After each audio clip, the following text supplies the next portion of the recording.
Yeah, I'm 31. My name's Chelsea. I'm from Albuquerque, New Mexico. I have 3 little boys. Gage, he's 9. I have Trey, he's 6. And I have Chance, who's here at the program with me, and he just turned 8. You know, my stepmom and my dad were the ones who brought me to Christianity.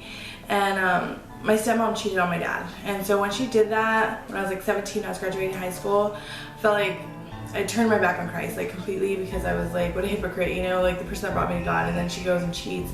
So that's when my relationship with God kind of fell away, and so I started drinking more and partying more.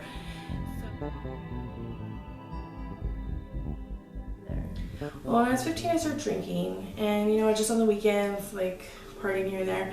I didn't get into my meth addiction until I was older, like 22, 23. It was after I had my middle son, and my brother started coming around and he was in his addiction. And I think I kind of had postpartum for my middle son, so I was like kind of in a rut or just feeling like kind of depressed or something. And so it seemed exciting, and that's kind of when I got into it. And I was introduced to it by a hairstylist, fellow hairstylist, because that's what I did. And to help me lose weight. So I was just doing it a little bit here and there to help lose weight, and then it became like exciting, you know, and that's when I got really hard into my addiction, and that's when I met my youngest son's dad, and he was an addict, and so we just like fed off of each other, and I just fell really hard really fast. I already had pushed my 2 oldest kids away. I pushed my family away because I was in an abusive relationship. And so I pushed pretty much everyone and everything that I cared about away. Well, me and my youngest son's dad, Matt, we had a really abusive relationship, and he went to jail for beating me up. And I was pregnant with Chance at the time, my baby. And he got out of jail and came back, and he still kept hitting me. And at that point, you know, one day he was hitting me, and my son was like 2 weeks old, laying on the couch crying while he was hitting me, and I was just like, I can't do this, he's gonna kill me or kill my son. And I went to my friends, and they called the cops on him. He went back to jail, and he kicked me out of the house. I was staying in a domestic violence shelter, still kind of using, trying to clean up, but it was just like hard to break all the way. And I got Chance taken away from me, and that was just the breaking point. I had nothing left. I'd lost everything, pushed everything away, lost my baby. I was just like, I'm not gonna do this anymore, I'm gonna change my life. And so within 2 weeks, I was here. First off, I got my son back, which was amazing, and I'm working on getting my middle son back. You know, I used to have a lot of anxiety. Still have it a little bit, but it's a tremendous change. You know, just like my work ethic, I lost like all my work ethics. My anxiety was really high. I was like depressed.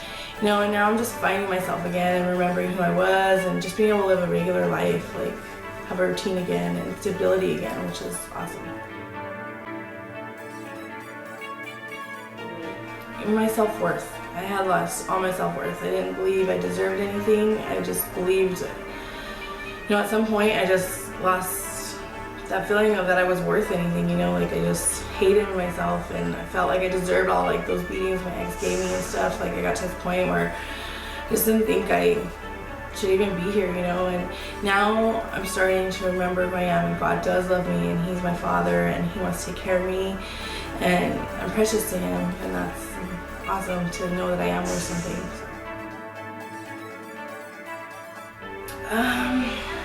You know, sometimes you know, like I have a problem with authority a little bit, so that sometimes can be a challenge. You know, every little rule and every little like thing. Like sometimes I think things are stupid, but they're not.